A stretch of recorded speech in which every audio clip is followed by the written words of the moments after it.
genérico de contos da história. Muito bom dia, Alberto Oliveira Pinto. Por aquilo que eu li, por aquilo que eu sei, esta obra procura um pouco a ponto, um compromisso entre a história e a ficção, não é? Sim, sim. Quer dizer, é uma ficção essencialmente histórica. Eu dei prevalência à ficção. De qualquer das maneiras, portanto, ela parte de bases históricas concretas. Eu penso que se recupera aqui um pouco aquela tradição da literatura portuguesa, do romance, vamos lá ver, da história romanceada, não é? Sim, quer dizer, houve da minha parte uma preocupação em apresentar a ficção histórica com rigor, quer dizer, com bases rigorosas. No entanto, quando se começa a investigar, a gente depara necessariamente com lacunas, mesmo ao nível dos próprios historiadores, e o que é fascinante para quem é ficcionista é tentar preencher essas lacunas através da ficção. Foi isso que eu tentei fazer.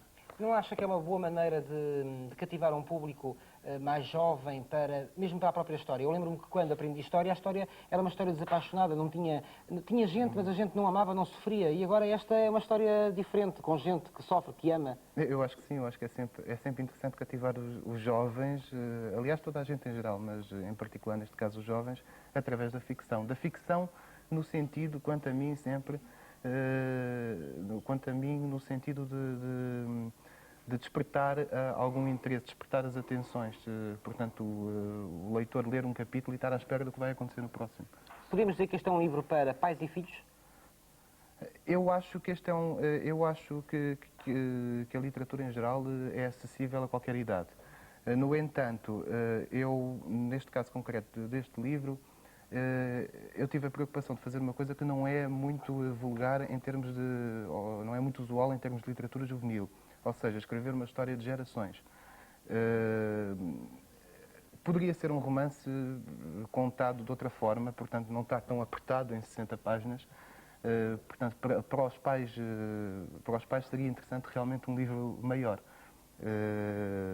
No entanto, já vi alguns adultos que leram o livro com bastante graça. Este livro, portanto, obedece a um período da história que vai de Dom Sancho I a Dom Afonso III, portanto, aquele primeiro período da história, não é? Exatamente. Já agora, em termos muito gerais, de que é que trata o livro? Portanto, depois há todo um conjunto de teias tecidas pelas guerras. Precisamente por se tratar de quatro reinados que preenchem 100 anos, portanto um século, eu tive a necessidade de usar de um expediente.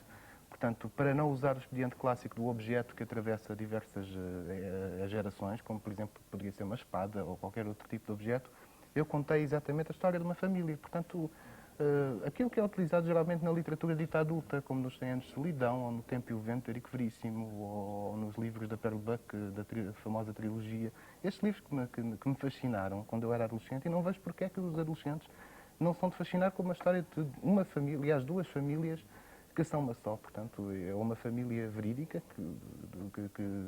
que consta, portanto, que o Alexandre Herculano fala, e uma outra que foi inventada por mim, ao longo de 4 gerações. O Alberto Oliveira Pinto é guionista também, para já é advogado e depois faz guiões para programas de televisão, nomeadamente para a Rua Sésamo, que ainda há pouco vimos. Até que ponto é que beneficia o guionista do facto de ser escritor? Olha, eu no meu Ou é o caso, contrário? Eu, no meu caso, acho que é o guionista que tem que beneficiar do facto de eu ser escritor, ou do facto de eu ser contador de histórias. Porque, no meu caso concreto, eu não consigo escrever sem estar a ver o que quer que seja. Foi isso que me fez ir parar ao guionismo. Aliás, há falta de guionistas, pelo menos queixamos de que há falta de guionistas, não é? E há um outro aspecto que me parece importante, é a noção do conflito. A noção do conflito que eu sempre tive, desde que comecei a escrever, muito, muito jovem. O conflito para mim foi sempre fundamental na construção de uma história, e talvez seja o grande defeito hoje da maior parte dos guionistas, é que nem todos têm essa noção de conflito. E um advogado defende histórias ou é um contador de histórias? Como é que se gera a profissão de advogado com esta de guionista e com esta de contador de histórias? Só a vida de advogado é uma história. Toda ela uma série de histórias, ou uma história se quisermos, mas uma história diferente, é uma história real.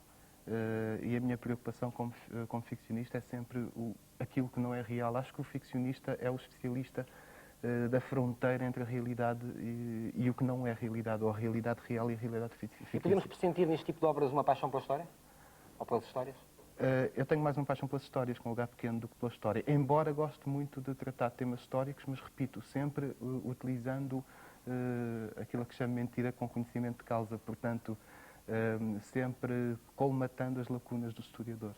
Quando faço trabalho histórico, porque nem sempre faço ficção histórica. Muito obrigado, Alberto Oliveira Muito Pinto. obrigado, Esta é a nossa sugestão de leitura, portanto, A Família dos Paladinos, publicado pela Edinter, um título, penso que é o quarto título de uma coleção prevista para 20 títulos, subordinada aos contos da história.